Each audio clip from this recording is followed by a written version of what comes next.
Hello, everyone, and welcome back to another episode of The Brothers Take. I am Chris, joined by my brothers Adam. Hello. And Eric.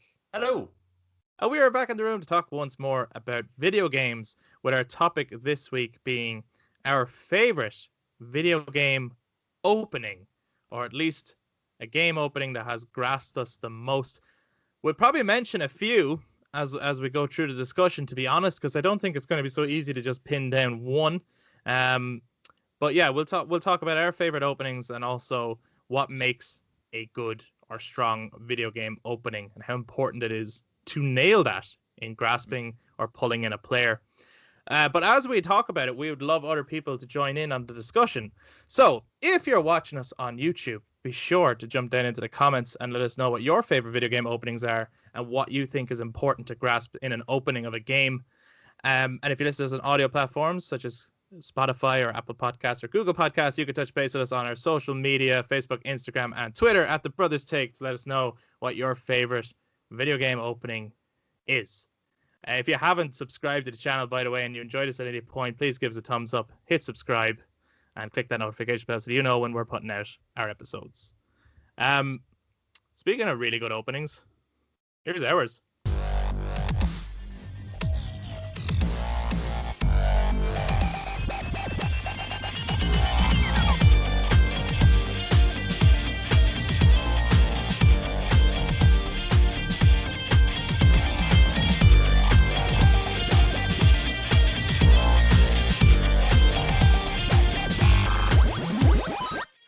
Badang, we're straight in. What? In all seriousness, what the fuck? What makes a good opening? Right? Like, I always think about, like, look at the James Bond movies, right? Yeah. It really affects your enjoyment whether the opening of a Bond movie is like pulls you straight in, or whether it's just another. Because there's a few where it's like, because there's so many of those Bond movies. There's a few where it's like, this could be the opening to any of them, right? Where it's some random generic thing that he's doing. Yeah, that's usually when he's snowing in like the Russian mountains, and then at the end of it sleeps with a snowing. Girl. No, he's physically dropping the snow. He's dropping snowballs all over the place. He's skiing. What's he doing? He's skiing. Yeah, like the amount. I love how he's I love how he's like a spy, and it's supposed to be like top secret missions. And when in situations like that where he skis off a mountain, his parachute is the UK flag. The Union Jack. Yeah, if you were wondering who snuck into Russian territory, it was the British. Also, the dude sneaking in the snow wearing yellow. Which one is that one again? Is that Spy Who Loved Me or Spy Who Loved Me? Yeah. But I think he does ski in the snow as well in View to a Kill. And A View to a Kill. I think he does it as well in Not Goldeneye. The World Is Not Enough, because that's when he also has to get into the jet. I think he does. Was that not Tomorrow Never Dies? That's Tomorrow Never Dies. Oh, it's a jet, is it? Yeah. The World's Not Enough is when he snows. It skis. The World Is Not Enough opening is very long, actually, and it involves. Oh, that's the boat. Yeah, he ends up on a boat chase, but that's after. That's in the UK, but that's after that's another mission in Spain with a bank. It's actually pretty good for the plot that's in it. It's the one. Yeah. Anyway, welcome. What's the best Bond intro? What's the best Bond opening? Casino Royale for me. Casino Royale, 100%. Has to be Casino Royale, definitely. Has to be. Yeah. 100%. Do you know what's another really good one? Bond cast. No, but like, it's a good one because Bond isn't actually in the intro at all, and that's Live and Let Die. It's not a super exciting one. It's kind of creepy, but they keep Bond kind of a secret. You don't see him until after the song. They literally just like these I remember villains, that one, two people get killed and then the song plays. It's kind of a cool one. It's an interesting one, but I don't really find it an engaging opening. Not hugely exciting. Okay, so what makes a good opening, and why is it important to have a good opening before we talk about our favorites? Eric, what makes a good opening? Okay, well, I'm gonna use an honorable mention here for me. As an example? As an example to help explain it, right? Okay. So I'm going to use Dragon Age Inquisition, right? Because the reason this one sticks out to me is because I didn't expect this to come at all. I don't really know much about Dragon Age. I went into this going, right, so there's the menu. It's playing some epic music, because epic music is very good in menus, or at least good grasping music anyway. Yeah. On one side of the screen, you have all these mages walking towards this cathedral on a cliff or on a big rocky mound. So all these mages on one side and all these like knights. I think they're not mages or magi. What's the plural of mage? Mages. Magi is something else. Okay. Magicians. Magic people. What? Let's forget our episode. We're gonna break down words. Sorry. So there's a group of mages and then there's a group of Templars. Midgies. I believe they're called midgies. I think that's a type of insect. Summer. Yeah, they bite you in the summer. Right, and there's loads of them. They're marching, and the whole thing just continuously will go on forever and ever and ever until you press continue or new game or whatever. That they'll just keep marching. Oh, yeah. But when you press new game, the temple just blows up. Loads of people fly by, and then the shield comes and hits like the screen essentially, and it goes to black, and then into customizing your character. And that kind of grasped me because I was like, I wasn't expecting that for the opening of it was this explosion. I was like, that's really grasping. Would you count that as the opening to the game or just the title sequence to the game? I would count it as a part you of see the how fucking complicated Adam can make these questions? Yeah, but like that's so when you say the opening, though, like, right? do you mean like the title font, or do you mean like the? Do you mean like when I physically? Well, I would opened consider the game? if in that situation, opening. Oh, I thought you meant unboxing the game. Yeah. I prepared a whole. I will allow your interpretation of opening to be whatever you want. I am just saying that this is part of the opening. Because I think that's another conversation. Is what's your favorite title sequence in a game? No, I get where Eric's coming from. I think because Chris played a bit of Dragon Age, so if we were talking about the opening, which would include like creating the character and the tutorial that goes on for fucking 3 hours or something. Yeah. To me, that would be the opening. You see. Yeah, it's not good. But just count any game where any game where you make a character, while it can be very engaging, runs a risk, I think, of having a strong opening. Because at what point do you bring in the making of the character? If it's the first thing you do, if you really want to like spend a long time crafting that character or like really getting into the minute details to make it your own, there's like a long period of you not actually playing the game, right? Mm-hmm. But then the other thing is it just depends on how you pace it. Like I like some ways you could do it is like starting off first person, so you don't see your character for a little while, and after you finish a chunk of like, whoa, shit, look at this world, this is cool, and then make your character before you need to be able to actually see them. Mm-hmm. But yeah, I think games like that, while in the long run are incredibly engaging, they do run a risk of having a pretty poor opening. I agree. Yeah, they do. Most of them. So I think Mass Effect 2 is probably the only one with a decent opening. Yeah, it's pretty solid.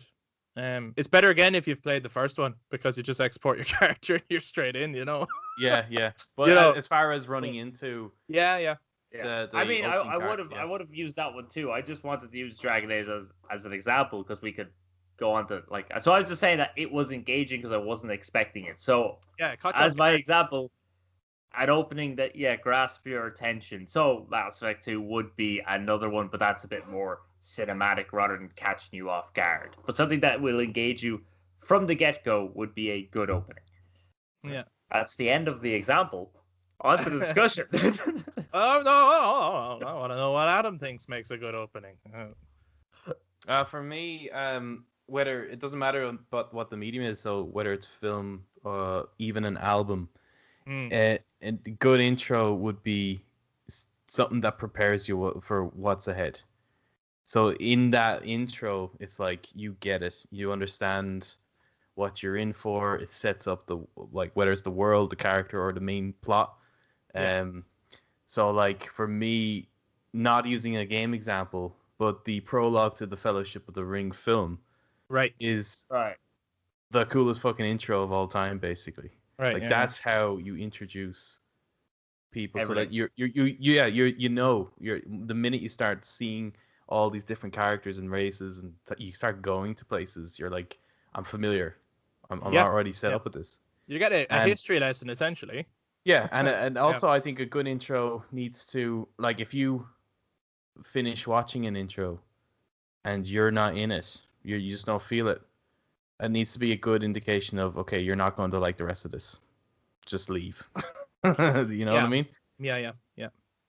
I agree with everyone really. I think a good opening should definitely kind of set the tone of what to expect and set you up for what it is. If I was to use another non-video game example, like one of my favorite openings to anything ever, and I still to this day I think it's probably like the best opening to an album that I've ever heard, right? And that's the band Trivium, their album In Waves, Capsizing the Sea, is just like the most incredible intro I've ever heard to like anything, to the point where like just if I hear that I'm like, this album's amazing. And that's only like But honestly, I remember hearing the song In Waves and not being too mad on it. Once I heard Capsizing the Sea run into it, I fucking love it. It needs that intro. It needs it. And but there's a few things like that. Like there's plenty of like I do think the first track you hear on an album is hugely important in like your levels of enjoyment of that album as a whole. And I don't just mean like when you hit an album on shuffle. That's just a collection of songs then. I mean like if there's a distinct reason they place the tracks where they place them. And if the opening track doesn't like bring in, like another good one was I got really into the band Bring Me the Horizon on their Sempiternal album. And that's because the song Can You Feel My Heart is such a fucking strong opening to that album, and so weird because I'd heard them before on Scuzz at some point and just thought, I don't like these guys. I've seen there's loads of bands that sound like that and kind of look like that, and I never even remember their name. I just threw them into like this kind of lot with a lot of others, and I was like, there's nothing special there. But that one caught me off guard in a similar way to what like Eric's saying about like Dragon Age Inquisition, where you're like, whoa, shit, okay, I'm gonna listen for a change and not just write it off. I'm gonna listen. But yeah, and it's the same thing with movies. Yeah, if a movie has like an opening that like sets the tone, and then it helps you decide whether it's like I'm either along for this ride or I'm like, I am not gonna like this. Yeah. And I guess like Wonder Woman 1984 is a more recent example of a movie where it's like, I don't think I'm going to like this, and it's like I like bits of it, but I don't as a whole like this. It's like this is not an improvement on the first movie. It doesn't get better. So anyway, yes, that's where I stand with openings of anything, of any media. Yeah, has to grab you and it has to set the right tone. Yeah. With that in mind, I'm kind of wondering, when we say openings here, is it like? This is a question. It is a good question. Is it like the brief kind of first 5 minutes, or would it be like a full chapter? Like it could be like opening of like when. Okay, right. Because all right, I get what you're getting at. Because there are some games that are their openings would generally be considered different, right? There are different games that have different lengthy openings. Yeah. Right. Yeah. So if you take Uncharted, right, the first one. Yeah. Its opening is probably the boat sequence at the start. Yeah. Right. And once you finish that boat sequence, that's the opening of the game. Yeah, it's like, right, you get a feel for it. You have the dialogue at the start. Right? So for me, it'd be kind of like the first engagement of the tutorial while getting a sense of the characters. Like, Elder Scrolls, like, take a shot. Skyrim, right? It's open. Oh, anyone who missed that a few episodes ago has no idea what that running gag is going to be. It's a different length. Right. I think we could all agree when its opening ends. When is it? Well, when you leave Helgen, I would say. Yeah, it's when you would leave Helgen. I'd agree. Yeah. Okay. Yeah. Okay. Would be the opening, right? So yeah, I suppose actually it is when you finish the first chapter and get that first objective out of the way. It's like opening. Yeah, because we're talking about game here. I suppose you're counting the intro, I suppose, clip, whatever that is, and whatever length that is, to experiencing some of the gameplay, and then it's like, okay, there you go, there's the game. Like with the Phantom Pain, for example, you wouldn't say that the opening is just when you've watched the video clip and made your character. It's when it's that whole hospital sequence, right? Yeah, it's when you're now like Ocelot says, off you go. That's when it's that's the game where the intro is false advertisement. yeah. That one is yeah. Well, a good intro. Sometimes all the good shit is in the intro. That's or the best part of something is in the intro. Yeah. And there's probably loads of examples of that. But here's what I'm wondering then. Take Metal Gear Solid 2 as an example. Mm-hmm. Is the tanker the opening? Yeah, or the is whole just tanker is the opening. The opening? No, the whole tanker. When does the opening of MGS2 stop? I'm serious. That's a legit question. Or like, okay, so it's easier with Metal Gear Solid 1, you see, right? Because you get there, you have a small debriefing of why you're there.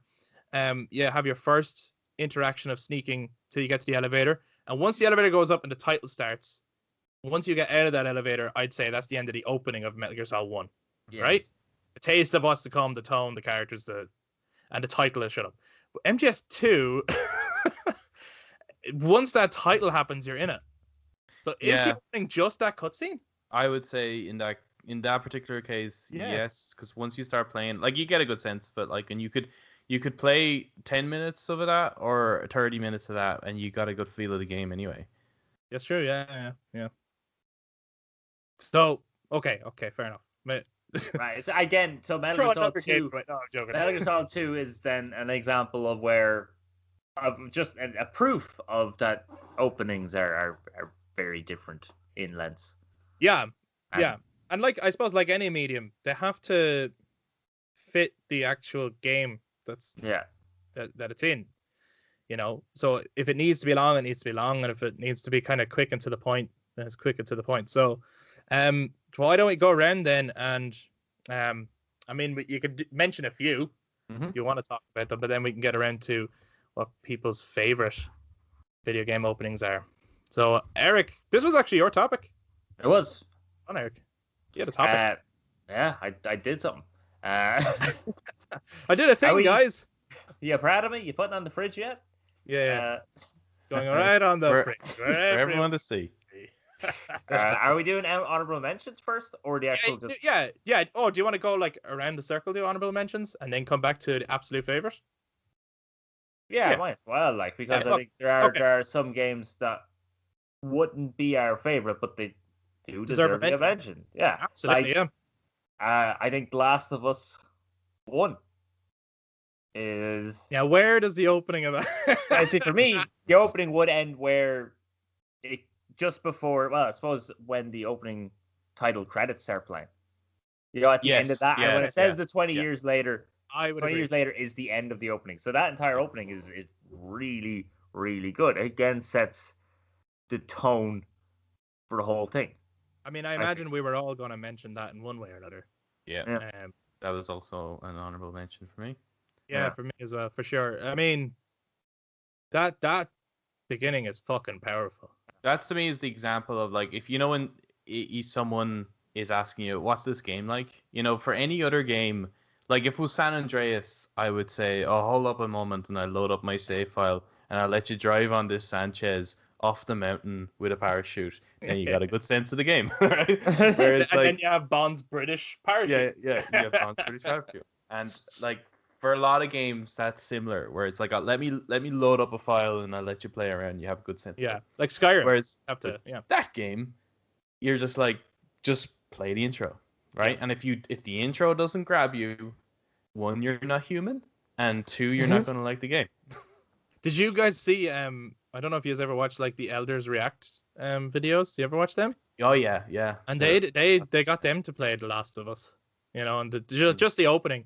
I've seen so many things where like, I think Seth Rogen? Yeah, he played it as well. It's always the opening to The Last of Us. They always get people to play the opening of it, and I think it's because it really is shocking, I mean, in a good way. It's fucking shocking. But yeah, no, it is like, and it really does sum up that game as well. Like, and what's interesting is that is one of the last things they finished, I think, was the opening. Yeah, I mean, I'm sure anyone who's a fan of The Last of Us has heard the stories that, either Troy or Neil or any of them tell about making that scene happen. But whatever incarnation it took behind the scenes, it absolutely works. Yeah. Like, it's so powerful. It's so... I think it's probably the best bit of, like, video game acting I've seen. Definitely that game, I think, has the best... there's a couple of moments in it, but it's probably the best video game acting I've ever seen. Definitely, yeah. I don't know if I could think of a better example. Like The Last of Us Part 2 comes close in terms of just acting ability, but it's not being. Uncharted 4 does. Yeah, as well. Yeah, Uncharted 4 does as well. But I was just saying, like The Last of Us 2, the script doesn't help the acting as much as the script. No. So the first one has an like A-class script and the solid acting. You know what I mean? Like I also think Last of Us Part 1 has better not necessarily timing and acting. Yeah. But pacing. Sorry, pacing. In the fact that you're not doing so much monotonous jumping on this crate and then jumping into that building and then you're playing like an hour before you even get any bit of like, because it's when it comes to Naughty Dog, it's the acting and the script and the story that makes them so amazing, which I think brings to another honorable mention, which would be Uncharted 2. Oh yeah. Yeah. That's for me as well. Yeah. That's for me. Whoa. Are you kidding me? Oh. Yeah. I mean, I'm gonna put it out there and say Uncharted 2's opening is the best opening of the Uncharted series. For sure. I'm not even like, I wouldn't even. I like trees, personally. Like 2, like I like the intro to 2, I do, but the thing is, for me, when I'm looking at these like really great intros, I'm also thinking about when I revisit them, and for 2, I feel like after the first time, it has lost its magic. Personally, I'm gonna be honest. I kind of, and I say this as a hardcore Uncharted fan. They're some of my favorite games. I love them to bits. I think all of them, the intro is never as good after the first time. I think that after a while it's like, oh, I just want to get through this so I get to like some of the good bits. Yeah. I feel that way about all the Uncharted games. I actually can't remember the opening to 4. But it just starts off on the boat. The boat. It's pretty exciting, like. But oh, it's also, yeah, that's a. And then it does. That's a. It's sort of Uncharted 4 intro sort of always felt to me like kind of a mashup of Uncharted 2 and Uncharted 3, in that it starts at a part in the story that you're going to get to later, and then it flashes back to the kids, which is sort of. Yeah. You know what I mean? Yeah. So it reminded me of like, let's slap the train sequence thing of not knowing how we got here, and then let's do the kids thing of. Also, you're on a boat like in Uncharted 1. Hey, it's a mashup of all of them. Yeah. It was planned all along. Hey, clever little bastard. Yeah, you clever bastards. Who wrote the script, you clever bastard? Fuck you. Uncharted 2 is a great opening. I love it. Sure. Was it J.J. Abrams who said, and I'm not saying he's the almighty on everything. We can't exactly put him on a fucking pedestal, can we? I like him in a lot of things, but he I think he said Uncharted 2's opening was like his favorite opening of any medium. But to me, it reminded me a bit of Lost That's what it is. It's the waking up in a... Why didn't he take why did he take that on board with maybe some of his other future projects? I mean, Lost is quite similar to it. It's very similar to Lost. But Lost is similar, and so Lost did come first. In a way, so is Mission Impossible 3, which he was also heavily involved with. Oh yes, that yeah. You know what I mean? That opens with Ethan Hunt much later in the story, and you don't know how you got there, and then you work up to that situation. So I could see, but both of those things came before Uncharted 2. So I could see why JJ likes it. Maybe he thinks that what they did is better than any of the ones that he possibly came up with. I don't know. But yeah. So he's not a stranger to it, but you don't. You look at Star Wars, the formula of a Star Wars movie is it always opens with the crawl. So you have a kind of an identity issue of, if you want to start a Star Wars movie in an interesting way, you will lose the crawl. Yeah, but I feel like when they're doing... in fairness, though, I do think The Force Awakens starts off pretty strong. I like the opening to The Force Awakens. That's good. But I feel like with some of their other film projects, they don't have to have the crawl. So so now they can go for a bit more. They could, yeah. Anyway, that's not good, though, is it? Anyway. Yeah, no, I'm with you, Eric. Uncharted 2, fucking awesome, man. Yeah.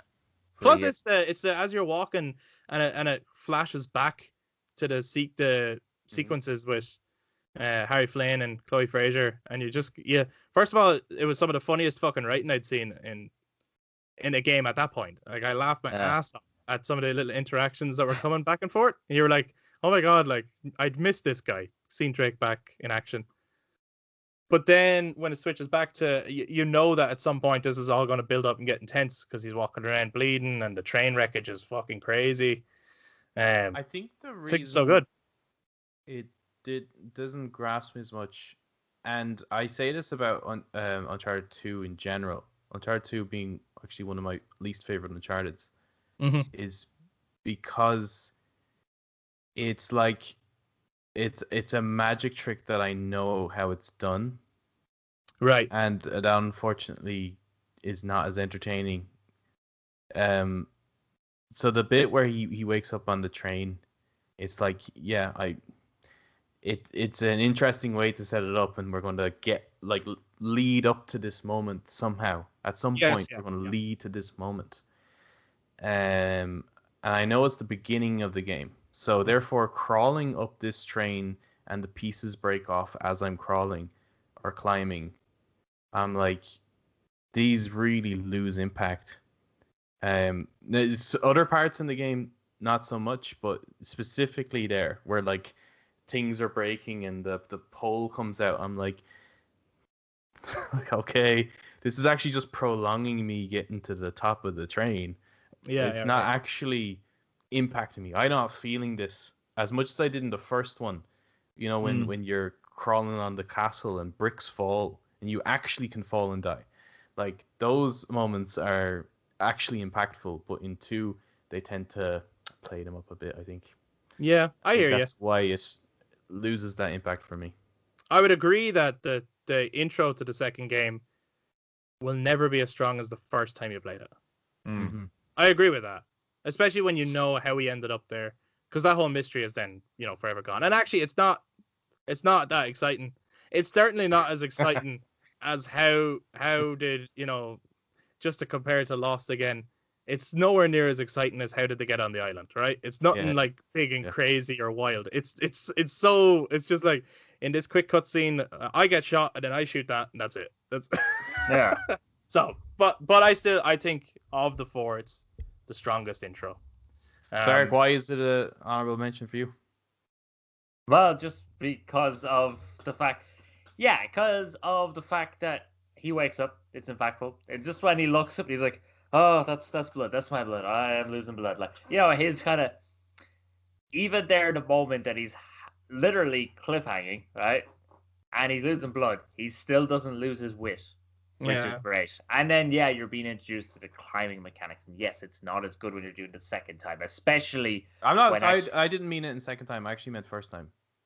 I'm saying that the but illusion was broken on the first. We don't agree with you. That's what we're saying. Yeah, well, I'm saying, well, Chris is talking about the second time you're playing the game, doing it, and I'm talking about the second first time. The second first time to play it. I understand.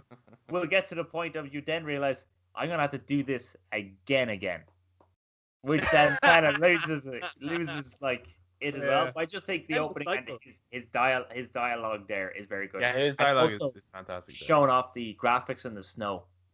Yeah, it was really good. It was great. It was a great trailer, like, for it. A teaser, yeah. I remember that blew everyone's mind. It was definitely the best looking graphics at that point that anyone had seen. You know what I mean? Yeah. Huge turning point in Sony's history. Yeah. Absolutely. Eric, keep the honorable mentions coming, and if they're ours, we'll agree or whatever, and throw in our sense. And then if at the end of your honorable mentions you haven't got any more, and we're like, hey, you fucking forgot this, then we'll say,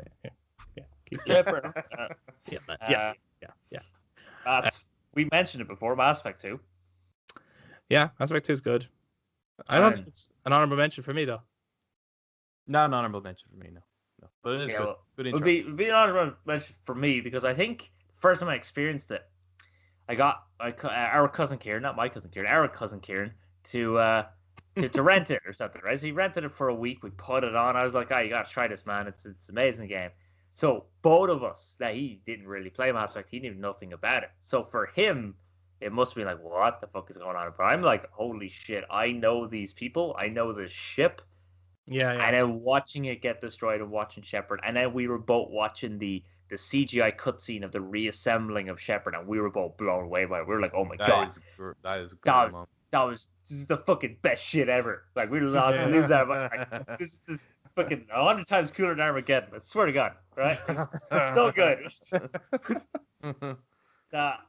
For us, I thought it was like, well, yeah, for both of us, really good. But for me, I thought that was really good, especially for a character building game. Because even when you take Mass Effect 1, you build the character straight away. Oblivion, you build the character straight away. Fallout 3, you build the character straight away. Most of those games was you build the character straight away and then you get on with the game. Right? Which obviously was usually quite really slow as well, and was kind of very sluggish. Oh, look, Dark Dungeon, here's a giant rat, whatever. But Mass Effect 2 was this big opening cinematic of this mysterious space station made out of rock, which was kind of cool, shooting fucking sunbeams at you and blowing up your ship and killing everybody. And then Shepard being the honorable captain that all captains are, which is that they go down with the ship. Or usually are the last ones to leave. So he sacrificed himself to save everybody. Yeah. So I thought that was really good. I would think that it's probably the best intro to one of those, like, that type of RPG where you do have a character creation in it. Yeah. It's like, because I that's one thing I dislike about a lot of games is that for every sequel you always have to assume that there's a new player. So you have to start them from ground one. Like, you know, like with each God of War, for example, you have to figure out how do we remove his power how do we go back to square? That we start again, kind of a thing. Yeah. And it's always a real cop out, but Mass Effect did an amazing job with how do we, assuming no one's played the first one, they still need to be able to make Shepard in the second one. So how do we answer that? And I think they've nailed it. No, they did, and it's done so well. And I mean, my love for Mass Effect 2 is well known for anyone who's listened to this podcast before. I fucking love the game. Like, it's probably in my top 10 favorite games. Like, for me personally, I think it's a good opening. But when I think of the Mass Effect openings, I always think Mass Effect 3 has a stronger opening. Not necessarily the making your character part, but I'm just thinking of, like, when we're talking about an opening being a whole chunk. The Leaving Earth sequence. You get to that Leaving Earth sequence. Like, that's just incredible. And that is, like, that's an example of where the game doesn't get much better than the opening. Like, I quite like, you know, it's quite an epic game, but that opening is hard to beat. Like, that's just such a fucking epic opening. You know? So that would have been, like, one of my honorable mentions in terms of the Mass Effect series. But yeah, no, Mass Effect 2 is a really good opening. Yeah. Yep. Good one, Eric. Thanks, guys. Man. I'm going to put that on. Yeah, that's going on the fridge. Another honorable mention. Yep. I mean, it's now being mentioned 3 times, so you guys should be really getting through your shots. Honorable mention is Skyrim. Hey! Into the Skyrim. Really? Yeah.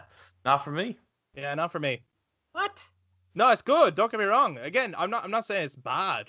It's not like if we were making a list of bad intros, it's not there. But it's not. It doesn't stand out as like, oh, that's an incredible. As much as I love that game, I love that always dread that fucking intro so much. You have to get through it again, don't you? Yeah. Okay. Let me so long. Yes, it is really annoying. Like from the whole like, you're sitting on that carriage and you have to deal with all the talking. The first time. Our first time was fantastic. First time was pretty good, Jim. Yeah, and I just because you get that, and then if you go back to like Fallout 3 or Oblivion or even Fallout 4, and Fallout 4 tried to make it all cinematic, but it's just not as good because Skyrim still sets it up. Yeah. It's still showing you what's at scale. The Stormcloaks and the Imperials and the designs are fucking awesome. The kind of Romanesque design for the Imperials and the kind of more Celtic style for the Stormcloaks. And then Alduin coming along and he fucking shouts and the whole sky just becomes a tornado. Turns. Yeah, that's badass. It is like badass. So they somehow managed to get a game that isn't really cinematic naturally by the way the game is played. They still feel really cinematic. So I think. And because Fallout 4 is more cinematic based on the whole character dialogue and shit like that. Yeah. But somehow Skyrim is more cinematic. So I think that's really impressive on their part. And it was just, as an opening, is really interesting. It really sets up the tone of the whole thing really, really well. The first time as well. The first time I play is just fucking excellent. Like, and also, if we're talking about menus, I mean, it's got a pretty badass menu. Yeah, the menu's bad. That's better in VR. That's an hour and 45-minute episode in the future there. Best menus. Yes. Can't wait to get to the typography episode. Yeah, wait till we get to talk about font. Oh man, what's your favorite credit sequence? What's your favorite casting role, when you're just watching the cast go by? What's your favorite? What's your favorite special thanks to section? Honorable mentions, ads. Fucking Skyrim, man, is class. It is. No, it's a good opening, especially when you compare it to Oblivion. If you're not expecting much, like it's for me, it's leaps and bounds over that one. Like I always thought Oblivion had a piss poor intro, to the point where if I got to a point in the game where I wasn't really enjoying my character, or I wasn't really enjoying where I was at, or I'd kind of forgotten what was going on, so I was like, okay, maybe I should start this again. Like that intro is so horrible to play through again. It's so horrible. Just him coming up and going, "You're the one from my dreams," and it's like, I don't believe any of this shit. I don't, but like in Skyrim, you're just like a convict on the run, and then by chance, so you get introduced to like the world around you before you become special. Whereas in Oblivion, you're just like, you're the one from my dreams, and it just so happens that your cell is the place we're going. And it's like, this is bullshit. But anyway. Yeah, but we're not talking about bad intros. No. If it's bad intros, Oblivion's there. I believe that. Okay. Right. See, I honestly, I don't really want to mention your favorites. Right? You don't know my favorite. Well, no, I know, Chris. I know your favorite. I have a theory on Adams, but I don't know. So right. So I'm like tiptoeing. I'm afraid in case I might have already said it. Like, yeah. Okay. Yeah, you might have. But sure, we'll say say later if it's our favorite. Like we'll come back to it. It's okay. You can still. Can I still say stuff? Yeah. Yeah. Can I still speak? Is it my turn? It's the longest I've ever got to speak. Yeah, you can say what you like, man. In fact, I'm loving how much. Okay, right. All right. Well, I'm going to go for it. Final Fantasy VII, both original and remake. Right. Which one's better? I mean, on an actual technical scale, Final Fantasy VII remake would be better. Yeah. Not in my honorable mentions.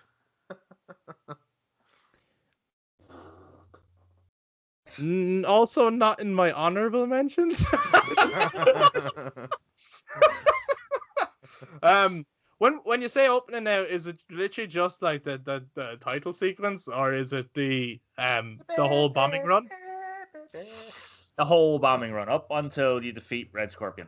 Come on, you can't not get fucking excited when that music kicks in. Yeah, it's fucking the great. tray going in, and then it's like Every fucking time. Yeah. Anybody order a fucking pizza? Everybody check out the video game Donkey reviews of both Final Fantasy VII and the remake. They're gas. I don't think he likes those games, but they're gas. They're gas reviews. If you've got a sense of humor, they're good crack. Anyway, yeah, they're good intros. Why are they good intros? Yeah, why is it a good intro? Okay, so you got the open of Aerith's face, all right? Now you don't know who the fuck Aerith is, but it turns out she's super important. So it's great that they start with this super important person, right? Yeah. I'm just gonna tell you the whole game now. This is what the whole episode is going to be. Yeah, I'm actually gearing towards. Okay, cool. I'm cool with that. It sets up the world and what you're fighting for without telling you what you're fighting for and what's going on, which I think is great. So it's almost like nearly a perfect style of visual storytelling rather than relying on exposition and narrating. You know what I mean? Like she walks out and I think her flowers do drop, or at least she's holding her flowers, and then she's zooming out and you're seeing this very industrialized city, which is not very common within like fantasy style things. So it's like, ooh, this is different. This is not Lord of the Rings. Yeah, what the hell's going on here? He's driving a 1950s car. This is not Back to the Future. What's going on? And then you got the big giant building and the macro reactors, and then you have the fucking meteor strike and the music playing. You're like, oh, this is nice. And then you have the and it going in. That's fucking awesome. You do get pumped a bit at that little. But do you know what one of my favorite things about that opening is like as just after it had pulled out, as the crane is like pulling in, and it keeps like flashing the train, and it's on its way to the train, and the train keeps flashing on screen. Like that's so fucking cinematic. Yeah, that's really well in that original. That's fucking awesome. I love it. And then when compared to the remake, that's another. That pushes the visual storytelling even further because has the children playing. It shows the dead plant and stuff, and then it shows the Mako reactor going off, has the really ominous music. So just by that visual storytelling, it's showing you that, well, the plants are dead because of this thing, and this thing is bad. Yeah. Like, you know what I mean? Did you ever notice that? Did you notice the reflection of like the Mako reactor beam in the kid's eyes? It ends up looking like Sephiroth's eyes. Mm-hmm. That's fucking so cool. That's just fucking badass. No, it's a fucking savage intro. Just based on its visual storytelling with all of its shots and angles and everything.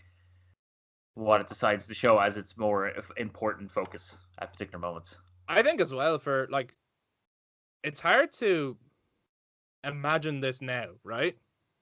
But the original Final Fantasy VII was pretty bold. And not exact, like they pumped so much into the advertising, they really believed in the project, but like it was quite a departure for Final Fantasy in general, especially that like it gets more familiar when you leave Midgar. The experience of it, that whole Midgar section is like a totally different genre, nearly a totally different kind of feeling of a world. So like it was really. They just kind of fucking went for it, and it's mad to think now it's like it was a bit of a black sheep at the time, because now it's like the face of Final Fantasy. You know what I mean? Like if people say Final Fantasy, that's what they think of. But at that time, like the closest that they'd gotten to something like that was 6, and at that it was really only they had some steampunk elements in it, but nothing much further than that. Not helicopters and fucking people with machine guns and robots, and like there was some mechs in it for sure, but not to this extent. This is like fighting fucking Metal Gears with your Buster Sword. Like, it's just ridiculous. Yeah, just like it's a totally different genre. Metal Gear Rex with Tifa who's using her fists and yeah, legs. It's like fucking crazy. Do you know originally it was going to be set in New York City? It was originally way more bonkers than it ended up. Like it was nuts what they had envisioned originally. It was just crazy. Because what they went for was totally more scientifically accurate. Yeah, man. Setting it in New York. Man. That shit happens. But anyway, yeah, I'm with you. I think it's an amazing opening. I'll get there. Any more honorable mentions, Eric? Okay, I'm gonna do one more because I'm cautious about. I'm worried about timing as well. Right. Sure, man. I'm gonna do one more, which is yet again. Jesus, how much more have you got? Honorable mentions. Every game ever. Every game. Well, I mean, I could go through most of the fucking. Like Metal Gear Solid, but we've already talked about Metal Gear Solid, so I'm assuming we've already dealt with. Sure. The awesomeness of that, but Final Fantasy X. Yeah, it's cool. It's badass. I mean, oh god, let's go play some Blitzball. Oh, Titus, sign my ball. It's pretty shit, but once that CGI video kicks in, yeah. Oh, I've seen a post on Facebook recently, which was asking who's your favorite protagonist out of. Oh, I think I've seen. If you one person, he was like, he did this huge post explaining why, like why he disliked Cloud, right, Vaughn, Squall, but Titus is his man. Right. Okay. And he was going on about like how he was just such a dude and like and Cloud being this like basically a little bitch that doesn't grow or anything like that. It was so like what? Did we? I was gonna give back at to him like the ha sequence because. I'm surprised no one did though. Like that. I was surprised too. There was an awful lot of love for everyone but Cloud in that post. I have to say, Eric is just so angry. He's so angry at that post that he just cannot listen anymore. I've now kidnapped that guy. He is in a bunker. He will not harm anyone anymore. But like the haha thing, I wouldn't even. But like, I don't mind if I couldn't care less if someone prefers Titus to Cloud because I like personal preference is personal preference. Yep. You know what I mean? But I am just surprised, the internet being the internet, that nobody. Yeah. Commented. No, it was interesting when you're reading so it, funny. like how he was talking about like Titus being, but like this. No, actually, I think what he liked about him was that he didn't change. He was himself the whole way through the game, and not like and he wasn't afraid to be himself, and he was goofy and stuff like that. I don't think he understood even his favorite character story arc then, because he definitely changed. Well, no, the way he's described it definitely describes Titus. Yeah. If you find him annoying at the start, he's right there to the end. I think what he was getting at was that even being in a setting that's totally different, he was willing to try and make the place more lighthearted and fun and stuff like that. He was willing to, which is correct, I guess. But he certainly got Cloud wrong in his description, of course, definitely. Right. Like Cloud has like one of the out of all of them probably the ultimate hero's journey. Mm-hmm. But sure, whatever. Yeah. I mean, Cloud and Squall aren't exactly the most fun-loving guys. Here's the difference though as well. Zidane is. Cloud is. Zidane was the other option. Yeah, but people like if you haven't played the original, right? Right. Cloud's full story arc is not in the remake. Yeah. So in the remake version, which is correct, and I'm happy with it, because at this point in his journey, he shouldn't be anywhere other than where he's at. He's still kind of a little bit cold, right? Yeah. So you could feel like, based on remake alone, and if you thought that maybe that is a good, and it is a good telling of Cloud, but if you thought that that's all that there is to Cloud, then you could go, he's a bit one-dimensional and he doesn't have an arc really. But there's more to come, obviously, right? Yeah. So if you're basing off that, there is an argument there. But if you're basing off the actual character in the original, that's not true. Cloud quite likes Squall, but is socially awkward. They're both socially awkward characters, which I think is really interesting for a hero to be following and getting behind, to be socially awkward. Well, I think what's interesting about Cloud is now that we're in a discussion about Final Fantasy VII, is that like he master plan. He wants to be a hero. He longs to be a hero. Yeah, and through his constant trying to be or pretending to be, he tends to fail in that regard. And it's only when he finally becomes himself, he becomes a hero. He's been a hero all along. See, it's a great act. Fucking. If you're out there listening, Titus person, you're wrong. You're so wrong. You're so wrong, man. Anyway, he's not a dude. Well, actually, he is a bit of a dude, bro. But like, he's a little bit. Yeah. He's a bit of a. He's a frat boy, isn't he? Yeah, he is. Okay, cool. Yeah, I mean the Final Fantasy X one is pretty obvious. It's once that heavy metal shit it's in Rex to place. And then Xanarkand gets destroyed. Yeah. I've like seen a couple of hundred people die to heavy metal. It's the way to open a game, I think. Hell yeah. Hence one of my honorable mentions. Bring it on. Doom. Yeah, motherfucker. Doom or Doom Eternal? Doom. 2016. The actual Doom. Okay. Yeah. I mean, there's like the bit where you just wake up. You're like, what's going on? There's demonic invasion. You just smash a demon's head against the thing. You go over, you put on a helmet. You just kick the shit out of a few of them. You get a shotgun, and then you go, and then the game opens. Yeah. And it's like this. It's your man's fucking soundtrack. Then just opening the thing is just it's just straight into it. That's no bullshit. Just like go kill demons. It's like you got the sense of the game. Off you go. There's and with Doom that's the thing. Like an opening needs to be, so like with The Last of Us, you've got like a long kind of paced intro, and it needs that, right? So it's pacing. With Doom, there's no point in like dragging this bullshit out. It's like everyone who picks up that game knows what they're in for. Like the sooner you could just put some vicious weapon in my hands, blaze up the metal, and let me kill some fucking demons. It's like let's go, right? It's like in most games, the shotgun is a thing that you'd unlock maybe a third through the game. It's like, no, here you go. Start off with it. There you go. Have the shotgun. Yeah. It's pretty good fucking intro.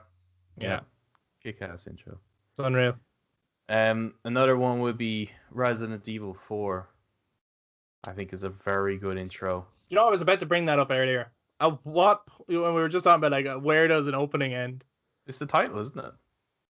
It's when the title No, because I always envisioned that the title comes up at a certain point during gameplay. Yeah. And replaying it not that long ago, it doesn't. It shows up on the menu, right? It's just Resident Evil 4 on the menu. Yeah. But then it shows up again. I always thought there was a bit where he's like, "Where'd everybody go? Bingo!" And then does it? I don't. Yes, it does. I'm not sure it does. Yeah, it does. Because I remember flicking through, like we did an episode on Resi 4. Yeah. Check it out, guys. And I remember I was like, for the thumbnail, I was going to like capture that title bit and use it. And right. I can't remember if I think I like couldn't find it anywhere. And I had that scene. It does, because it kind of it's like the camera kind of pans back out, and then it does kind of like a weird flicker, and then Resi 4 comes up. Oh, that's what it was. It's like it's nearly barely visible if you take it as a still shot, it's not good. But if you're watching it. Yeah. No, And then it goes into the codec moment with Ingrid. Badass. Yeah. I think it's okay. I think it's a good intro. It wouldn't be an honorable mention for me. I mean, you can talk about every game and then talk about how good the intro is, but I suppose when we're talking about like absolute favorite intros, it wouldn't make my list in that sense. But it's as far as Resi intros go, because it's not like it's not Resi's strength. Like they don't always have like these amazing intros. I think Resi 3's intro is a better intro. The remake one. That's pretty intense. That's the best part of that game. That is the best part of that game, is the intro. For sure. For sure. No, it really is. Like, Yeah. it being I roots think of the game. now, again, when Resident Evil 4 was first being shown, that was fucking like, oh my! I remember seeing that, like, oh my god, these are the best graphics ever. They can't get better than this. Mm-hmm. Yeah, and like that was really good to show off the gameplay mechanics. But just for me, it wouldn't. I think it's quite similar to The Last of Us intro in that it's like if you want to get a good sense of what this game is like, just play the intro. Yeah, I'd agree with that. And you get there's a lot of play freedom in that moment, in that village. You know, you could end up having to fight Salvador. Yes, with the chainsaw. You know, you could do the whole barricading the doors, climb up the ladders. There's even a medallion that you could shoot to kind of get the collectible. There's a lot in that little moment.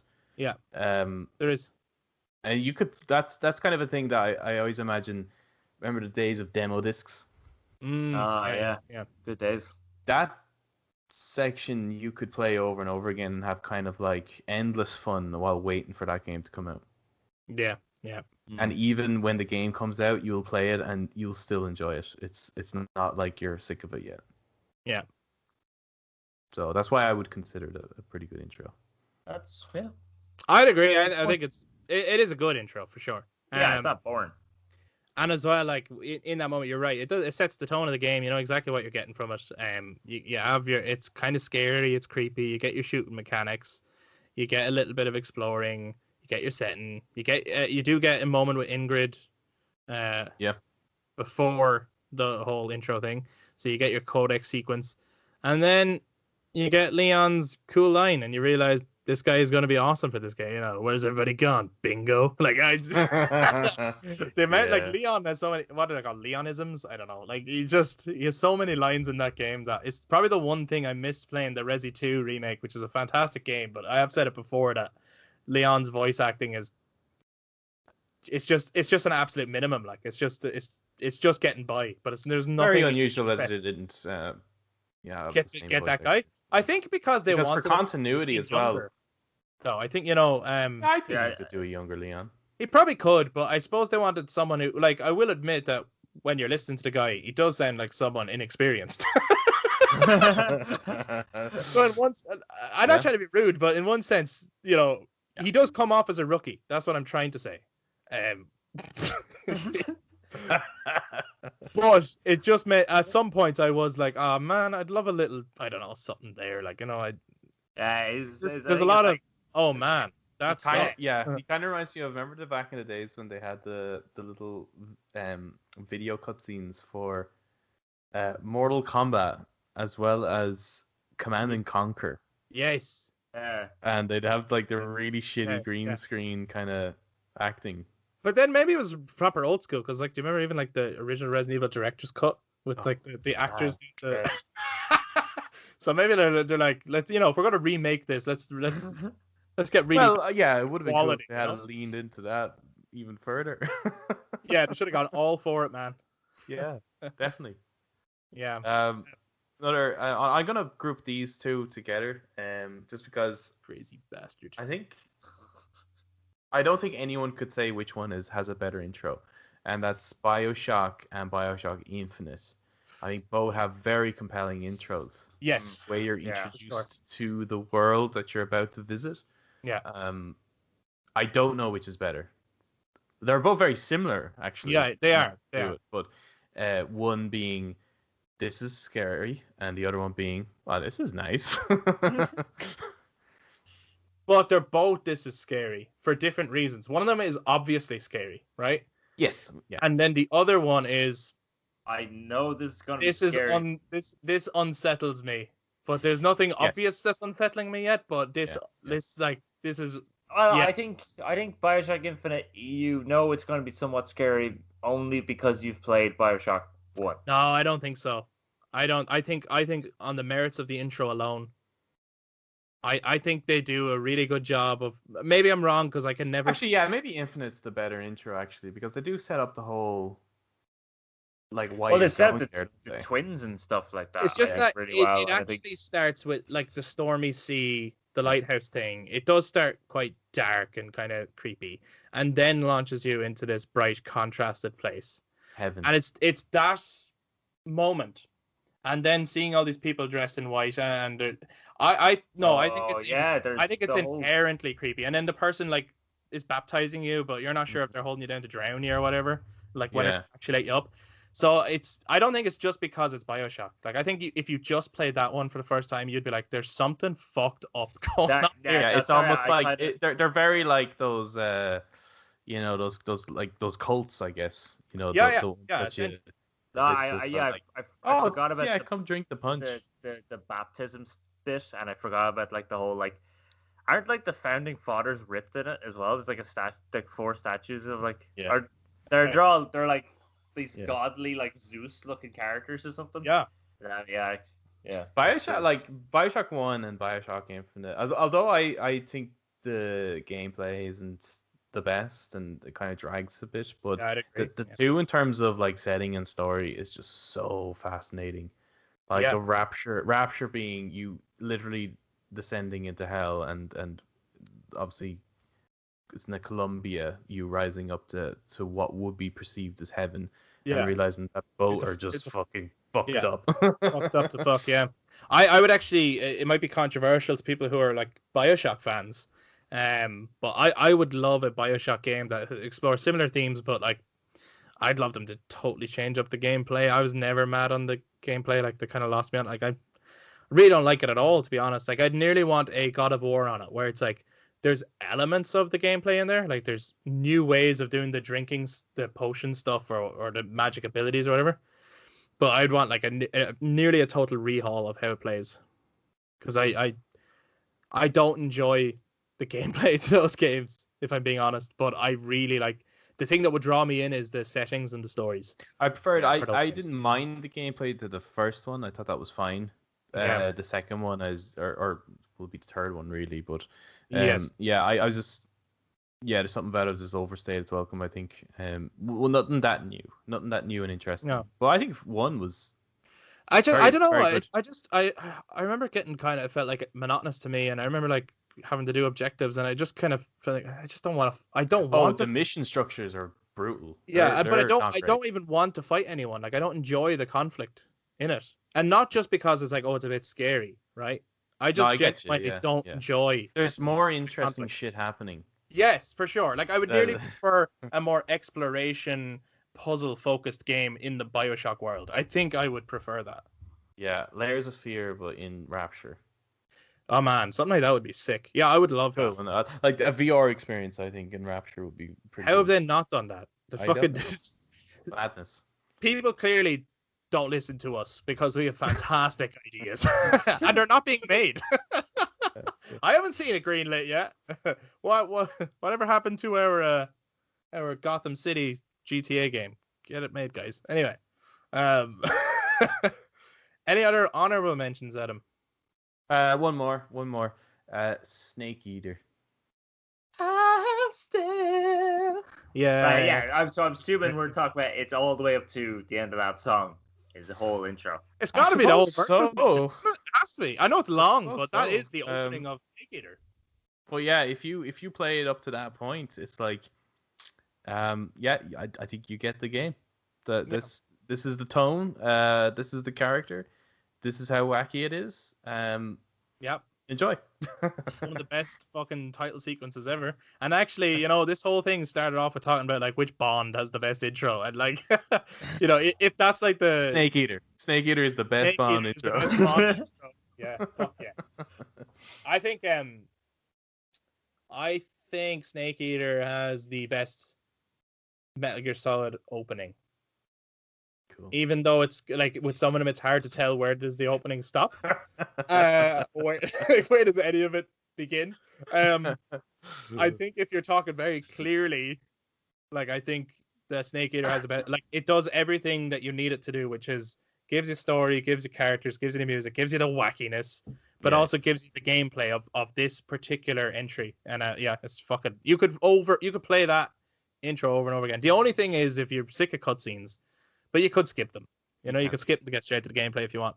But if you're into probably the coolest like parachute jump sequence man, ever. badass.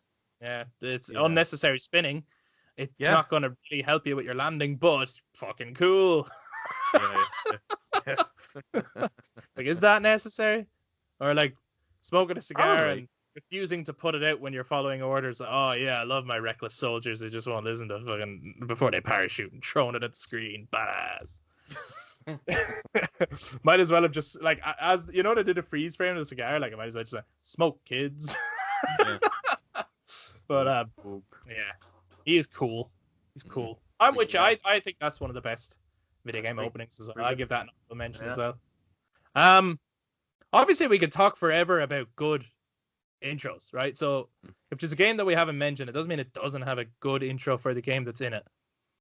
But we're trying to like get to like the best ones. Like I was even thinking for a second there, like when you were on Resident Evil, I was thinking about like horror games. Like what horror game would have like a really strong intro? And I always thought Dead Space 2 had a pretty fucking really intense, really straight in there intro. But do I think it's one of the best intros? No, probably not. It's good for the game that it is, but is it one of the best openings ever that I've ever played? No. I mean, like we mentioned, like The Last of Us and all is up there. Metal Gear Solid 3 for me would be up there.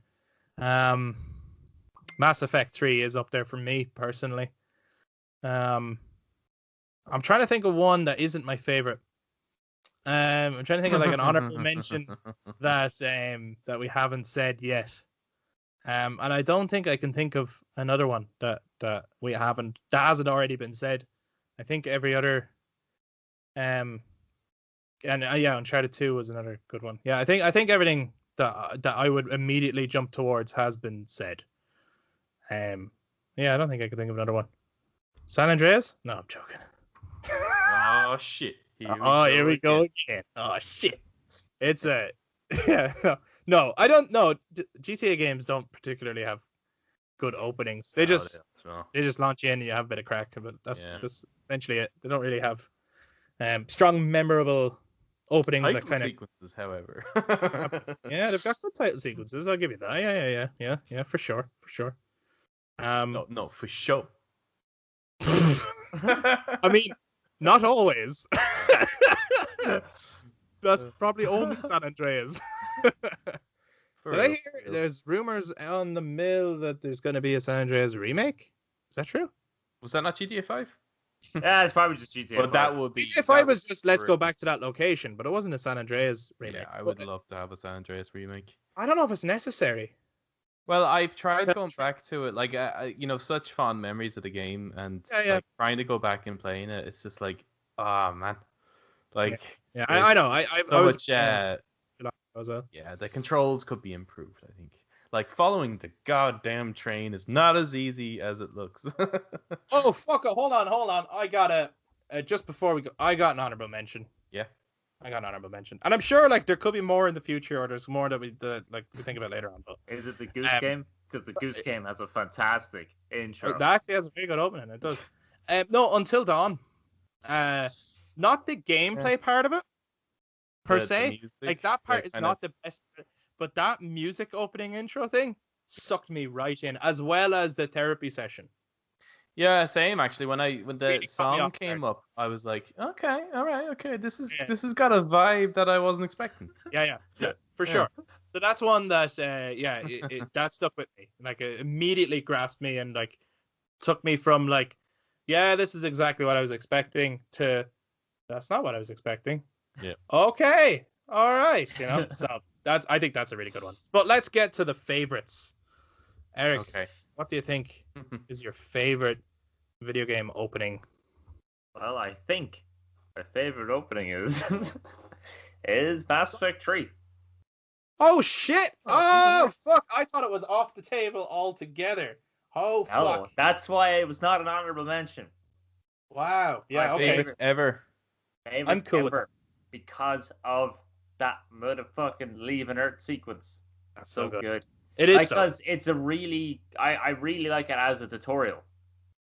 Because it's still quite cinematic and it introduces because I like tutorials that introduce things as you go rather than being like, here's all these watchtowers you can climb in Assassin's Creed, but we will introduce them later as a mission. I was like, well, then why did you give them to me in the first place? That's really annoys me. Yeah. So, I think Mass Effect 3. Now, yes, creating your character is a bit like, why am I creating my character? What's the reason? Why is all of a sudden my character like a different race or like whatever? Like, I mean, different age. Yeah. Even though like a month passed. But when it comes to Shepard trying to get through to the diplomats, who generally are just afraid, like they're trying to deny everything, and they're just because they're just shitting themselves.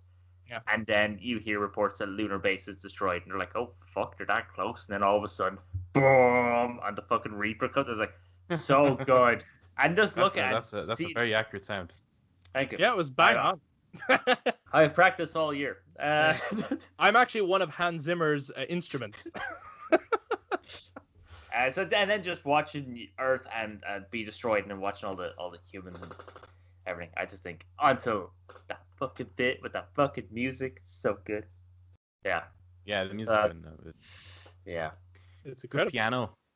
Oh, it's beautiful. Piano with the Hans Zimmer coming in. I believe was that in our favorites? It was. It made it into our best soundtracks. So if you got a Spotify or Apple Music or whatever, go check it out. Brothers Take favorite video game soundtracks, Volume 1, which means there will be a Volume 2. This is another good chance to hit that subscribe if you're on YouTube, so that you Volume 2 is coming. Why is it every time like a lot of like why is it that a lot of YouTube people sound like they're really trying to hold in like stifle a laughter when they're trying to get people to fucking subscribe and hit the notification bell. It's like, all right, man. Okay. Well, you kind of sounded like you sounded like either the signal was cutting out as you're saying it, or you're like constantly driving by as you're saying it, like hello. So you sounded like, but okay, cool. Yeah, I'm with you. Mass Effect 3 is awesome. Adam, what's your favorite video game? This is such a personal choice. Well, yeah, it's your favorite. Yeah. But I have no it probably isn't as badass as some of the other mentions, but for me, right, it's Metal Gear Solid 2. Sons of 2. Oh, I did not guess that one. I didn't guess that one. But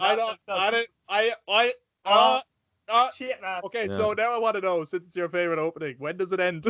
For me, it's when the gameplay starts. That would be like the equivalent of the opening to the game.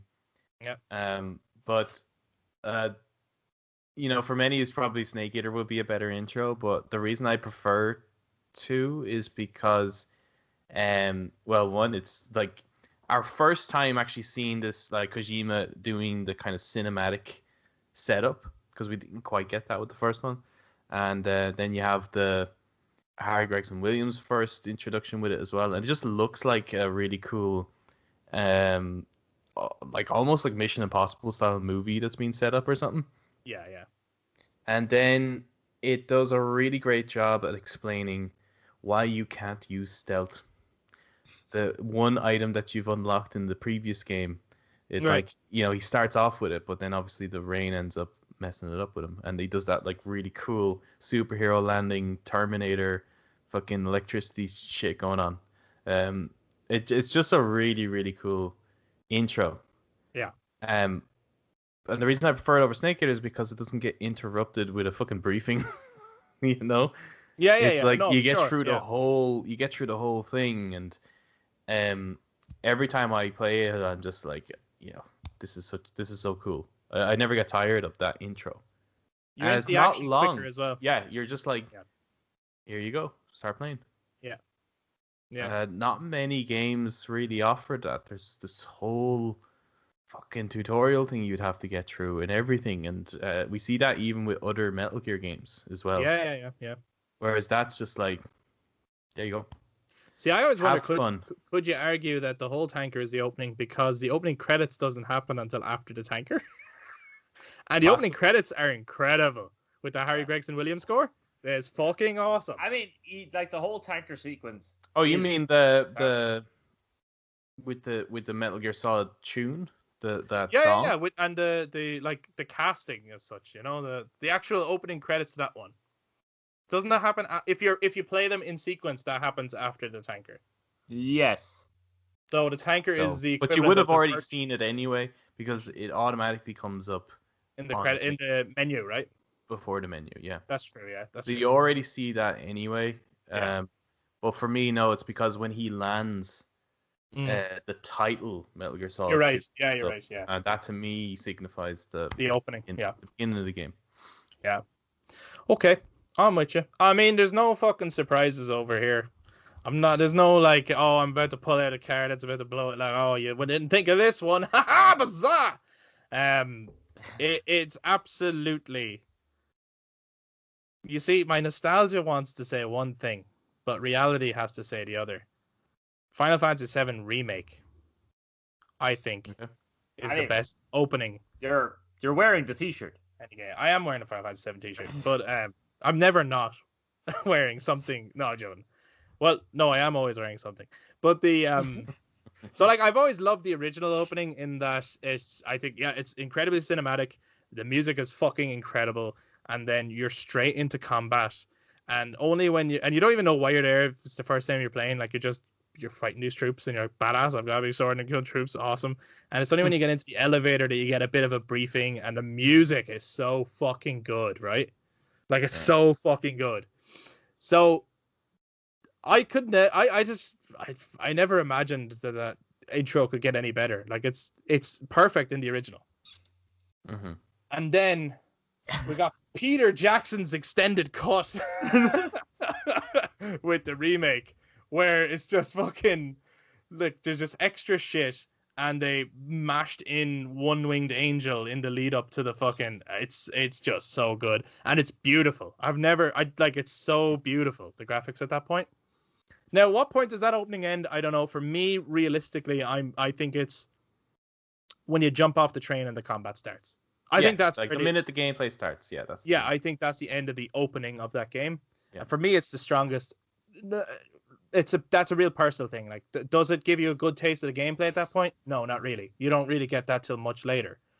But it's just such a striking, iconic. To me, that's like when Star Wars hits the screen. Mm-hmm. Right? It's the equivalent of that. Like, where I look at, like, say, the Snake Eater thing is like a Bond sequence. When that Final Fantasy VII hits the screen, it always strikes me as like the Star Wars thing that hits the screen. It's just like when you watch a Star Wars movie, it doesn't matter which one it is. Anytime it says a long time ago in a galaxy far, far away, and then there's a moment of silence, and the minute, it's always exciting. No matter which one you're watching, it's always exciting. And that's the feeling I get with 7 and 7 Remake. 7 Remake is better to me only because of how, it has built on the original and how good it looks now. But, I feel just as good about the original, pretty much. So that's it for me, folks. Yeah, it wasn't really a secret or a surprise. It's like you probably could have gambled beforehand. But actually, you two caught me off. So really, yeah, definitely. I thought you were going to be Metal Gear Solid, the first one. Well, although Metal Gear Solid is my favorite game of all time, the intro is not great. No, I would agree with that. The intro doesn't set up really what's happening. Like, it doesn't give you a good sense of what the story is. Whereas, like, 2 actually does. You know you're going in to infiltrate to get snapshots of Metal Gear. You know you're already working for an anti-Metal Gear group. And then you know within those few minutes, it all of a sudden gets hijacked. And that someone is actually taking pictures of you using a cipher and things like that. So you understand all that in the opening of the game, that something's going down regarding this Metal Gear. And I think that gives you a good sense of what the rest of the game will be like. There's like this espionage mystery. You don't get that with the first one at the beginning. No, not really. No. I'd agree. But again, and that's why I think like what encompasses a good intro, for me at least, is that it sets up what the rest of the game is going to be. That's why I would put that in there. Yeah, man. So that's Mang. All right, Mang. What's the crack, Mang? But yeah, again, that doesn't mean that Metal Gear Solid 1 has a bad intro. It's still a good intro for the game that it is. Yeah. It's just, Yeah, we're talking about our favorite intros if you're just taking it at that and you're not even talking about the rest of the game. So those are our favorite opening sections of video games, at least at this point of recording. God only knows what will happen in the future. But we'd love to hear from other people. So if you're listening to this on YouTube, make sure to jump down into the comments. Let us know what your personal favorite openings are, or if you think there's one that is like, no, this is technically the best opening to any game, then shout it out into the comments below. We'd love to hear it. And make sure that if you've enjoyed this, give us a thumbs up, hit subscribe, and click the notification bell so you know when we put out future content. If you're listening to us on audio platforms, you can do the same thing by touching base us on social media, Facebook, Instagram, and Twitter at The Brothers Take. Let us know what you thought would be your favorite opening to any video game. I'm actually kind of interested to hear like if there's like a certain one that like comes up time and time again, or if there's one that like we didn't mention at all that people are like, you guys are fucking crazy. It's God of War. I don't know what it is, but anyway, make sure to get in touch. It's Pokemon Yellow, bastards. Pick your starter. That's the best intro. That's the best. You're straight to it. It's more fucking Tetris. That's it for us this time, guys. Thank you very much. We'll talk to you guys next time. Bye-bye. Bye-bye. Bye-bye.